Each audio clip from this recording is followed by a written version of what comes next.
Sebab kata Allah, innama ya'muru masajidallahi man amana billahi wal yawmil akhir. Kata Allah, sesungguhnya yang memakmurkan masjid itu hanya orang-orang beriman. Man amana billah, yang beriman kepada Allah dan hari akhir.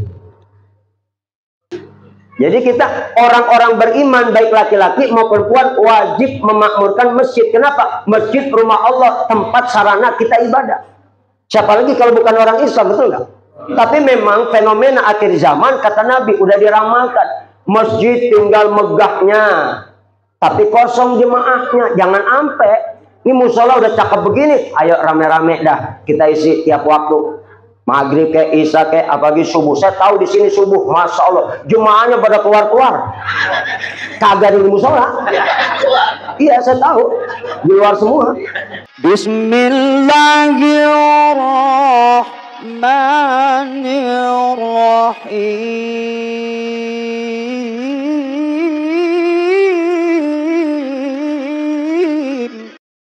Assalamualaikum warahmatullahi wabarakatuh.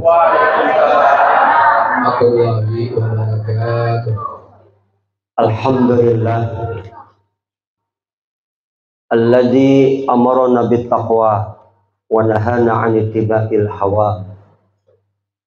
Asyhadu an la ilaha illallah wahdahu la syarika lah wa asyhadu anna wa nabiyyana Muhammadan 'abduhu wa rasuluh la nabiyya ba'da. Allahumma shalli wa sallim wa barik ala sayyidina Muhammadin wa ala alihi wa sahbihi ajma'in, amma ba'du.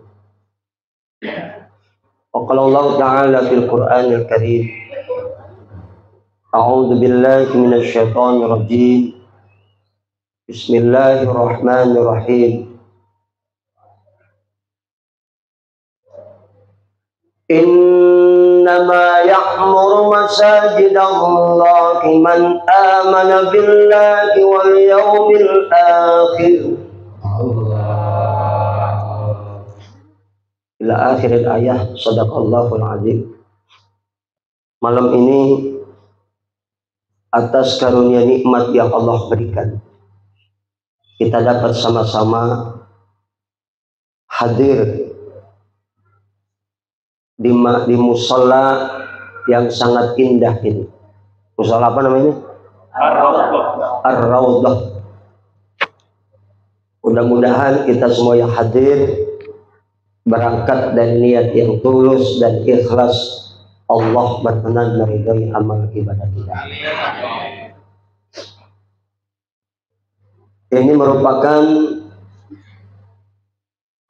satu anugerah dari Allah yang patut kita syukuri, karena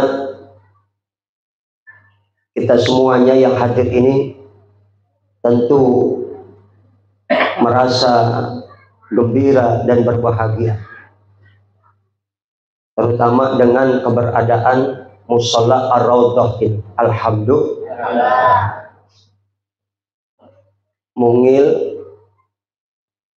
kecil tapi indah. Ini namanya Masjid Ghairul Jami. Musola itu Masjid Ghairul Jami. Ada masjid jami, masjid yang besar, yang bisa dipakai setiap Jumat, sholat Jumat. Nah, ini musola ini masjid kecil, namanya musola. Sebagai muslim, tentu kita tidak akan pernah lepas dari yang namanya masjid maupun musola setiap hari, karena ini merupakan tanggung jawab kita untuk selalu memakmurkan masjid atau musola. Apalagi dengan kita sholat berjamaah, maka orang yang sholat berjamaah itu Nanti di sorga dibangunkan satu istana. Di dalam istana itu udah ada 1000 bidadari. Masya Allah. Tenang aja Pak, 1000. Iya, 1000 masa. Lah kalau di dunia jangankan 1000, begini 2 aja berang belum, ribut mulu. Betul kagak? Iya. Makanya orang kalau begini 2 takwa banget itu dia. Orang kalau punya bini 2 takwa. Takwa apa enggak? Takwa artinya takut sama bini tua. Takwa. Takut sama bini tua. Dia takut ketahuan, makanya ngumpet-ngumpet, kan gitu. Tapi akhirnya ketahuan juga. Ketahuan juga. Ya karena ngalamin. Nah kalau di sorga nanti Allah sediakan di dalam istana tersebut 1000 bidadari. Itu 1000 bidadari. Masya Allah, kita pakai semua Pak. Di dalam sorga nggak ada cemburu, nggak ada marah, nggak ada ribut. Di sorga beda. Masya Allah. Bahkan di dalam sorga mah nggak ada nenek-nenek, nggak ada aki-aki, nenek-nenek nggak ada. Bapak nggak ada sorga Pak. Nenek-nenek nggak ada. Kenapa? Nanti kita semua di sorga balik muda semua. Rata-rata umur kita 33 tahun. Nggak kayak bini saya 34 tahun. Ya, lagi muda-mudanya. Alhamdulillah. Nanti jadi 1001 itu termasuk istri kita yang di dunia. Bini kita jadi bidadari juga nanti. Masa? Nah kalau yang di dunia bininya 4, lah 1004.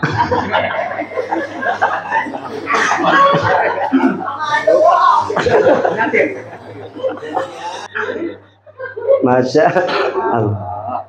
Ini memotivasi bapak-bapak supaya semangat sholat berjamaah di masjid maupun di musola. Alhamdulillah. Masya Allah.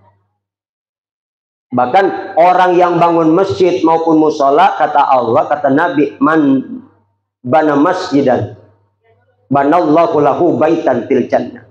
Orang yang bangun masjid di dunia, Allah bangunkan nanti istana di dalam surga. Alhamdulillah.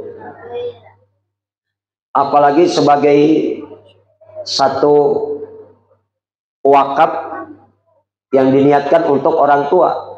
Maka orang tua ini akan terus mendapatkan kiriman pahala selama masjid atau musola itu dipakai orang sholat, dipakai orang ngaji, dipakai ibadah, kagak berhenti-berhenti orang tua itu dapat kiriman pahala. Alhamdulillah. Maka kita bersyukur nih, di tengah-tengah kita sudah ada berdiri tempat ibadah. Maka tinggal kita makmurkan. Sebab kata Allah, innama ya'muru masajidallahi man amana billahi wal yawmil akhir. Kata Allah, sesungguhnya yang memakmurkan masjid itu hanya orang-orang beriman. Man amana billah, yang beriman kepada Allah dan hari akhir. Beriman kepada Allah dan hari akhir. Nah kita semua yakin bahwa satu saat kita akan tinggalkan dunia ini dan kita akan kekal. Kapan? Nanti di akhirat, di dalam sebuah tempat yang namanya sorga. Jadi adanya sorga, adanya neraka, ini kudu kita imani Pak. Ya Pak, ada sorga, ada neraka. Sorga sebuah tempat yang Allah janjikan buat orang-orang yang bertakwa. Neraka Allah sediakan buat orang-orang kafir dan umat Islam yang tidak menunaikan kewajiban dan perintah Allah. Umat Islam meninggalkan sholat, sudah pasti masuk neraka. Tetapi nanti ada 70.000 umat Islam dari umat Nabi yang masuk surganya nanti di ghairi hisab, nggak pakai dihisab lagi, nggak pakai dihisab. Ada yang dihisab, ada yang nggak dihisab. Ada yang hisabnya yasira, mudah, ringan. Ada yang hisabnya berat. Mudah-mudahan kita termasuk orang-orang yang hisabnya ringan. Kalau masuk yang ke dalam 70.000 itu kayaknya berat, Pak. Tampang-tampang kita ini kayaknya kagak mungkin. Ini tampang-tampang mampir dulu ke neraka itu. Masa yang 70.000 itu nanti satu orang, kata Nabi, bisa membawa 70.000 kalau dia punya amal soleh. Diangkat derajat kita oleh Allah. Bisa menarik orang 70.000 lagi. Mudah-mudahan kita kebagian juga ya. Amin ya Rabbal. Insya Allah. Siapa mereka itu? Orang-orang yang tidak dihisab. Alladzina amanu wa lam yalbisu imanahum bizulmin. Allah. Ya kendor banget orang belum makan ini. Iya, belum makan sih kendor ini. Ulaika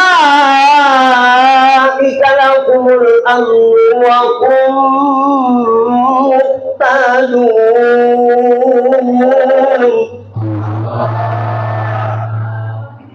Orang-orang yang tidak mencampur adukan imannya dengan syirik, dengan kezaliman. Mereka itu orang-orang yang mendapat keamanan, dan mereka itu orang-orang yang dapat petunjuk. Artinya orang yang imannya murni, tidak terkontaminasi, tidak pernah datang kepada seorang pinter untuk meruqyah dirinya. Dan sekarang kan ngampar tukang ruqyah. Banyak nggak? Banyak nggak? Iya. Datang ke mbah, datang ke paranormal, nanya ini, nanya anu, dagang kagak laris, mungkin ada yang ngerjain. Dagang kagak laku, mungkin ada yang ngerjain. Ya. Kan begitu? Macam-macam orang. Sakit nggak sembuh-sembuh, mungkin ada yang jahatin, nanya sono, nanya sini. Ya, Pak. Intinya walaupun sihir itu ada, kita jangan pernah suudzon, husnuzon aja. Kalau memang kita dapat musibah, sakit atau apapun yang Allah berikan, anggap itu sebagai ujian. Sebagai ujian. Kalaupun memang benar, kita anggap sebagai ujian. Dan itu musibah itu untuk menghapus dosa-dosa kita. Perbanyak baik istighfar. Insya Allah. Dengan istighfar, insya Allah. Allah kasih jalan keluar dari kesulitan. Amin. Allah ganti hati yang sedih jadi gembira. Amin. Allah kasih rezeki nggak disangka-sangka. Kan enak banget kalau dapat rezeki nggak disangka-sangka. Enak gak? Agak punya duit, tahu-tahu datang Allah kirim orang bagi duit, walaupun kagak banyak. Umpama kagak duit, ada yang bagi 5 juta. Masya Allah. La ilaha illallah. Lah girang banget ya. Lah bukan girang lagi. Betul. Betul nggak? Ini saya habis ramalan tadi amplopin sama teteh, alhamdulillah. Itu rezeki nggak disangka-sangka. La ilaha illallah. Iya, abang apa? Sama saudara. Masa kasih rezeki nggak disangka. Tapi yang namanya rezeki tanpa bukan cuma duit, Pak. Betul nggak? Mata kita bisa lihat rezeki nggak? Rezeki nggak? Rezeki. Mata kita bisa lihat rezeki. Banyak orang-orang saudara-saudara kita yang matanya nggak bisa lihat karena sakit, karena diabetes. Betul. Tetapi pun orang yang begitu ada hikmahnya, jadi ngurang-ngurangin dosa. Kan yang banyak dosa yang bisa lihat. Apalagi sekarang kita habis sholat zikir, istighfar, doa apa kita baca, keluar musola lihat orang pahanya setengah segini. Lah kan dosa. Betul kagak? Apalagi sekarang dunia kerja, dunia masya Allah perempuan udah kagak tahu malu sekarang mah. Betul. Ada yang pakai baju merek bupati, buka paha tinggi-tinggi, ketek kelihatan sebelah kanan, sebelah kiri dada kelihatan, depan paha. Kita kadang-kadang kita lihat dosa nggak dilihat. Mubajir, sampai ngajari mubajir. Dilihat dosa nggak dilihat barang bagus. Yang kita bikin kita enek kan, Pak, yang bikin kita enek udah pahanya hitam, burik, digaruk ngebut, gorengan, itu yang bikin kita enek. Kita kagak lihat depan mata, dilihat sakit mata. La ilaha illallah. Ya. Asal. Masya Allah.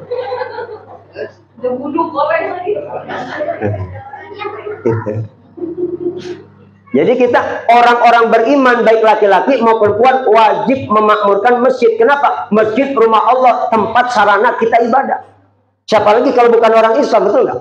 Tapi memang fenomena akhir zaman kata Nabi udah diramalkan. Masjid tinggal megahnya, tapi kosong jemaahnya. Jangan ampe. Ini musola udah cakep begini, ayo rame-rame dah kita isi tiap waktu. Maghrib kayak isya kayak apalagi subuh. Saya tahu di sini subuh, masya Allah, jemaahnya pada keluar-keluar. Kagak di musola. Iya saya tahu, di luar semua.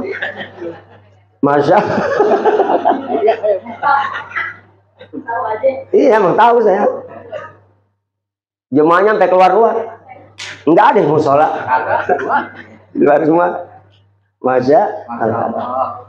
Jadi kewajiban kita orang Islam yang beriman, ayo ramaikan masjid kita, musola kita. Nah, bagaimana cara memakmurkan masjid? Ada secara fisik maupun non fisik. Secara fisik, kalau memang masjid itu jelek, diperbaikin itu secara fisik. Kamar mandinya kotor, rapiin. Kadang-kadang umat Islam kita diajarin kebersihan. Kadang-kadang kamar mandi masjid baunya 7 rupa. Naudzubillah min dzalik, amit-amit najis ralala. Kita malu kadang-kadang. Udah gitu pintu kadang-kadang kagak ada kuncinya. Yang kunci doang berapa sih? Iya, ada kadang-kadang. Kadang-kadang baunya bau pesing, amit-amit. Naudzubillah min. Nah, memakmurkan masjid secara fisik, rapiin kalau memang rombeng. Nah, ini udah cakep nih. Ini kan baru 4 bulan ya. Masya Allah, indah, cakep. Kamar mandinya cakep. Jangan pentar kamar mandi jadi bau, jadi rusak. Itu secara fisik. Nah, secara non fisik, isi dengan salat berjamaah. Habis jamaah kita baca Quran, kita zikir. Kita zikir. Bukan cuma ya masjid ini kita bangun, diperbagus, diperindah, tapi kosong jemaahnya. Tetapi memang kata Nabi begitu fenomena akhir zaman. La yabqa minal Islam illa ismu. Di akhir zaman Islam tinggal namanya doang. Betul? Iya. Banyak umat Islam cuman KTP-nya doang Islam. Tapi yang kagak sholat banyak, yang kagak puasa banyak, yang kagak bisa ngaji banyak, yang kaya mampu kagak haji banyak, yang korupsi banyak, yang mabok banyak, yang ngejablay banyak bu. Astaga. Naudzubillah min. Wala yabqa minal Qur'an ila rasmu. Quran itu tinggal tulisannya doang. Dibaca kagak. Coba kita umat Islam rame-rame setelah sholat berjamaah baca Quran semua. Ini kan kadang kagak. Yang ibu-ibu nonton sinetron Ikatan Cinta. Ya. Sholat buru-buru udah habis. Yang baru nonton sinetron Jangan Bercerai Bunda. Masih ada baru. Nonton sinetron Kuturi Takdir Cinta baru juga. Nonton sinetron apalagi Cinta Tanpa Karena baru juga. Saya tahu bu karena saya nonton. Lah kan sebut bahan. Masya Allah. Sholat buru-buru cuma pengen nonton sinetron dilanjutin. Ada yang idap malam Jumat ibu-ibu sholat buru-buru selesai sholat ngaji Bismillahirrahmanirrahim Yasin baru Yasin anak nyelek mama jangan bercerai bunda udah mulai Shadaqallahul Azim lah najis banget. Astaga.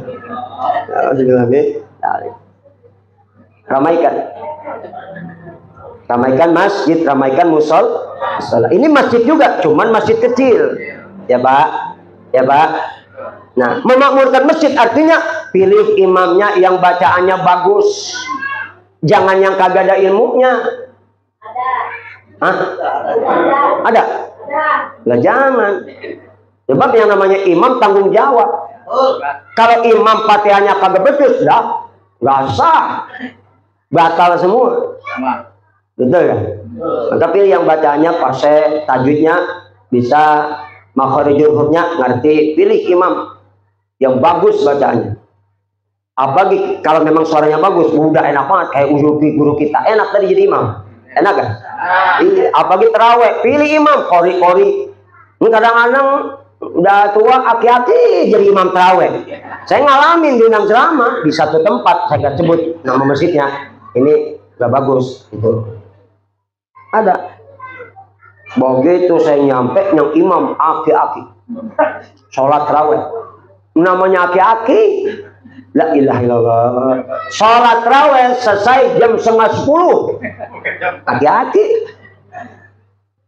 Saya tanya sama pengurus yang lain, ini ngapa aki-aki sholat raweh dipasang? Itu DKM-nya Pak Kiai. Emang orang mana? Orang Betawi. Dah, Betawi beneran. Gede kepala, kalau diganti ngambek ya. Betawi lagunya tuh. Betawi lagunya tuh. Astaga. Yang jadi imam suaranya bagus, bacanya fasih, tapi kan emang jadi imam ada aturannya. Yang lebih sepuh, iya. Terus yang lebih lama di kampung itu gitu. Tapi kalau memang ada imam, ya ada imam nggak disukai oleh makmum, ya sholat kita itu nggak sempurna jadinya. Ya, kalau imamnya suaranya bagus kan enak dengernya, enak kan? Kayak bapak kalau udah pergi haji, pergi umroh, mesti dengar kayak apa merdunya suara Syekh Abdurrahman Sudais. Enak banget, betul nggak? Azannya enak, yang imam enak. Makanya imam di sono dibayar mahal. Mahal apa enggak, Pak? Bayarannya mahal imam di sono. Muadzin di sono enak adanya, imamnya enak, dibayar. Dibayar. Karena enak suaranya. Kayak Abdurrahman Sudais, Allahu Akbar. Bismillahirrahmanirrahim. Alhamdulillahi Rabbil Alamin. Ar-Rahmanir Rahim. Malik Yawmiddin. Iyyaka na'budu wa iyyaka nasta'in. Ihdinas siratal mustaqim. Siratal ladzina an'amta 'alaihim ghairil maghdubi 'alaihim waladdallin.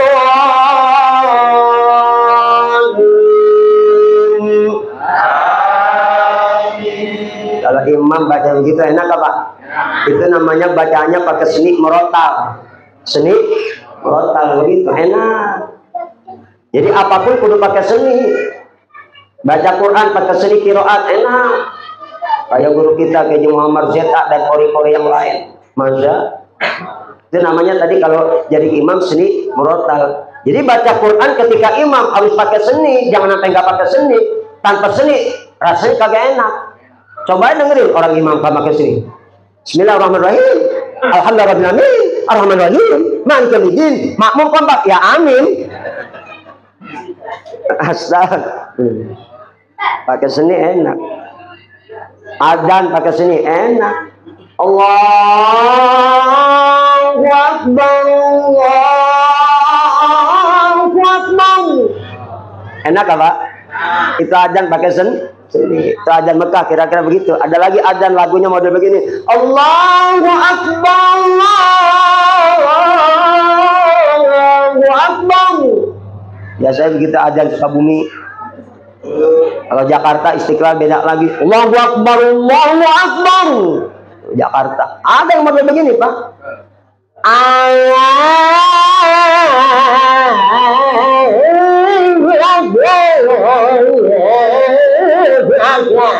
Adzan sini.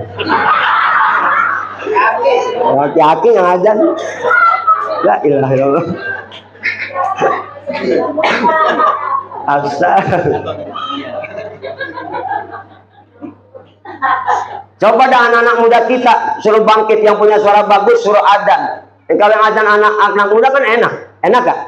Enak. Masya Allah. Ada lagunya. Ayo ramaikan sholat kita. Kita baca Quran, kita zikir. Bagi yang udah tua-tua mah kalau bisa habis maghrib jangan pakai pulang ke rumah, duduk udah habis maghrib sampai isya zikir. Isi hati ini dengan zikrullah. Kalau udah tua mau ngapain lagi? Mau pulang ya mau udah nenek-nenek. Iya bakagak? Iya bakagak? Zikir dari habis maghrib sampai isya. Baca sholawat kek, targetkan apa 1000. Baca istighfar kek, apa baca tasbih kek, subhanallah bihamdi subhanallahil azim. Itu kalau kita baca dosa kita diampuni Allah sebanyak buih di atas lautan sebanyak pasir diampuni sama Allah. Alhamdulillah. Apalagi kita baca tambahin sholawat, masya Allah. Ya sebisa kita. Apa istighfar, apa sholawat, apalah haula wala quwata illa billah, semua Pak doa bagus dan ada khasiatnya masing-masing. Asalkan istiqomah. Jadi doa itu istiqomah baru akan ada khasiatnya. Kalau doanya nggak istiqomah nggak ada khasiatnya Pak. Kalau istiqomah habis maghrib umpama ngamalin la haula wala quwata illa billah terus jangan ganti-ganti, nanti bakal ada khasiatnya.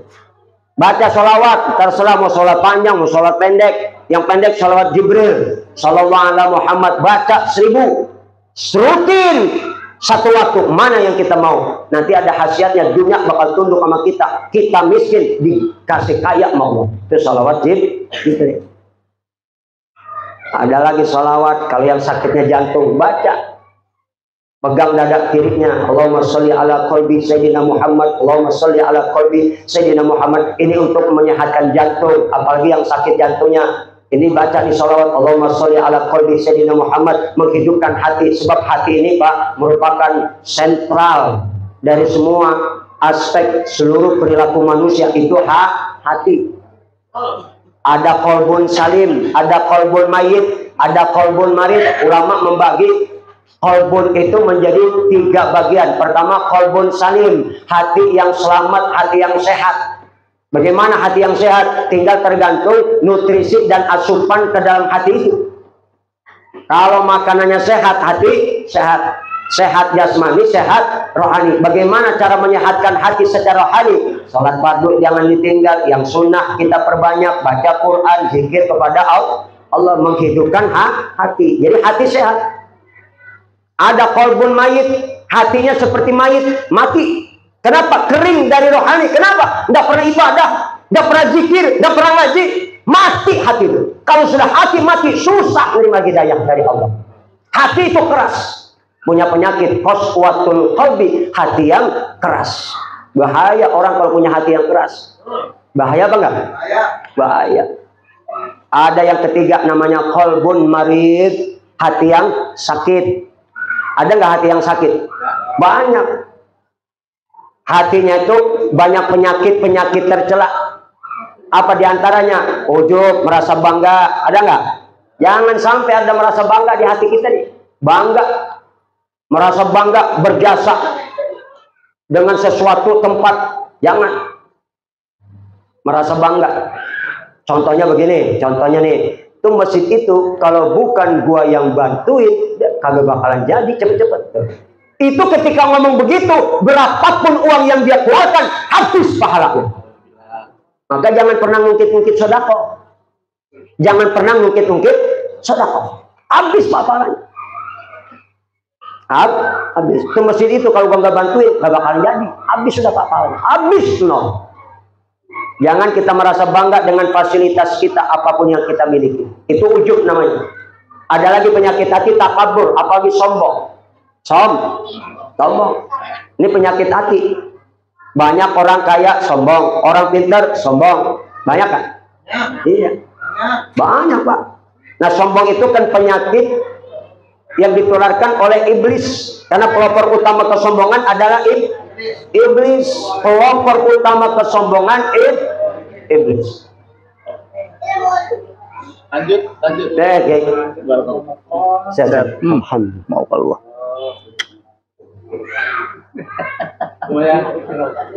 Oh, siap. Bu. Assalamualaikum. Masih hidup. Pelopor utama kesombongan adalah iblis yang dulu punya nama Azazil, hamba yang terhormat, yang sujudnya 20.000 tahun kepada Allah, memimpin malaikat rohaniin 80.000 tahun. Itu iblis. Bu. Apa? Iblis.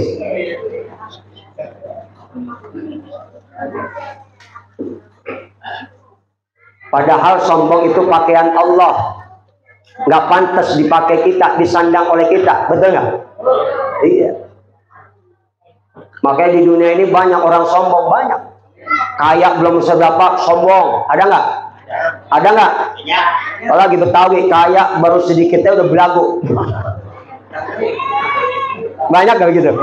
Iya, orang Betawi nggak baru kaya dikitnya udah belagu. Nggak apa-apa dikawin lagi asal kawin bener-bener. Betul. Pintar belum seberapa sombong. Emang itu satu paket. Kalau udah kaya, sombong itu satu paket tuh. Kaya, sombong satu paket. Hati-hati. Begitupun miskin, ribet satu paket juga Pak.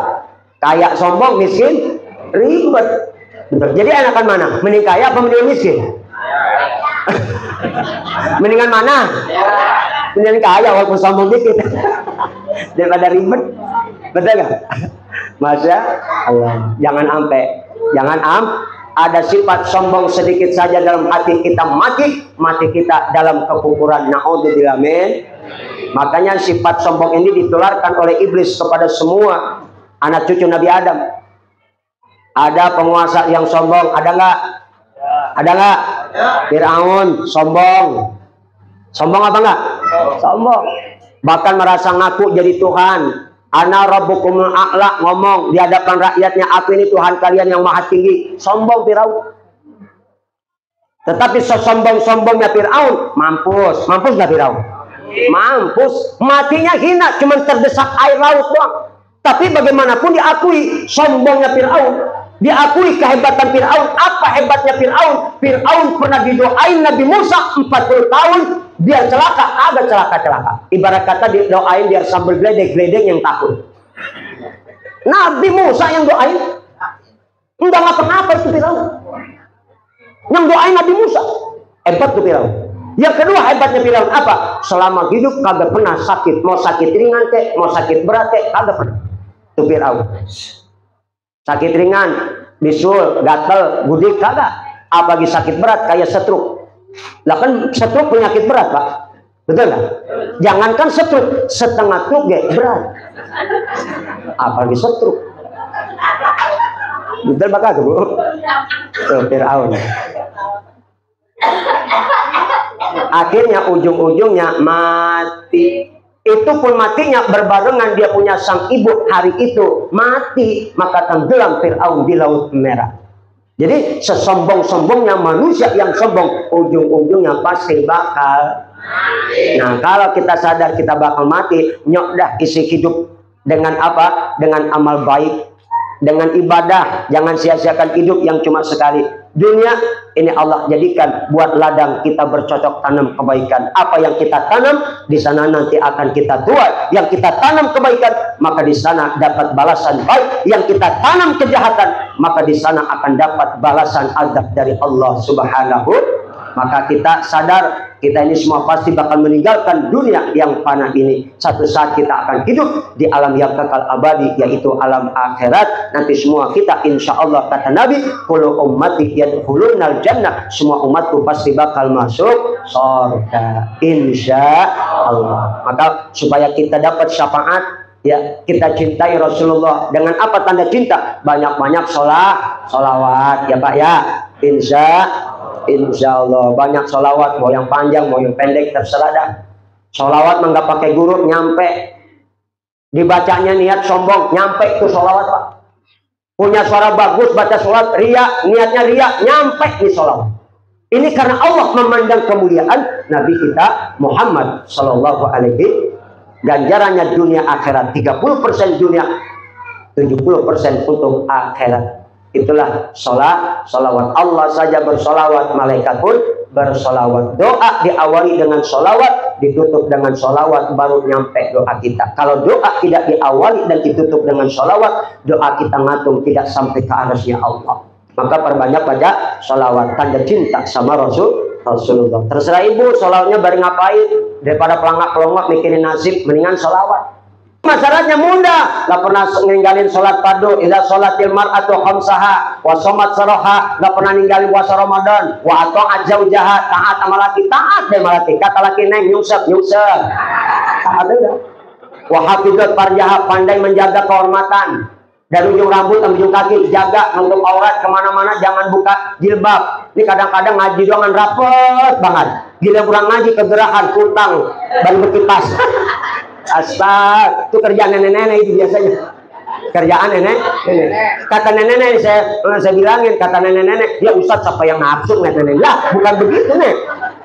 Lah dulu ada anak muda merkosa nenek-nenek 70 tahun, Pak. Nafsu kalau udah bicara enggak tua enggak muda.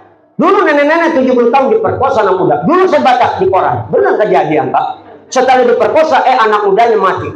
Begitu mati di otopsi rumah sakit, ternyata sebab anak muda ini mati keracunan susu kadaluarsa nenek-nenek. Astagfirullahaladzim, ya Allah.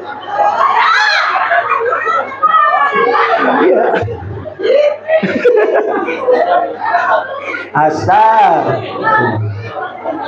La haula wala quwwata. Masya Allah. Bu, ayo dah isi masjid, isi musola, ramaikan dengan ibadah, sholat berjamaah. Ya di samping itu isi hati juga. Di sini ada musola, ada pengajian, datang kita isi hati dengan ilmu. Jangan sampai 3 hari isi hati dengan ilmu, jangan sampai 3 hari nggak diisi dengan ilmu. Hati kita mati, yang isi setan, yang isi nafsu. Naudzubillah min. Ayo dah kita isi hati dengan ngaji, baca Quran, dengan zikir kepada Gusti Allah supaya hati kita hidup, jangan sampai hati kita ada penyakitnya. Naudzubillah min. Naudzubillah min. Ada lagi penyakit yang namanya bakil, kikir, madit, koret, gasiran, pantat kuningan, merek, hesek, pelit, itu orang kaya. Naudzubillah min. Astagfirullah. Mudah-mudahan insya Allah ada hikmah di dalam kita untuk mensyiarkan musola ini, dan mudah-mudahan kita semua diberikan Allah kesehatan. Ibu mau sehat nggak? Mau sehat nggak? Banyak-banyak berdoa kepada Gusti Allah. Ada sholawat namanya tibil qulub. Ada doa kalau ada yang sakit, pegang mana yang sakit, baca bismillah bismillah bismillah. A'udzu bi'izzatillah wa qudratihi min syarri ma ajidu wa uhadiru. Mana yang sakit, pegang, baca doa tadi, insya Allah sehat. Di samping dengan doa, ada juga syariatnya. Kita suka sering-sering minum madu. Saya mau madu, jualan juga saya. Maksudnya begitu. Gini, saya kan dokter nih. Ini dokter spesialis bedah. Sekarang udah nggak jadi dokter lagi sejak nikah sama saya.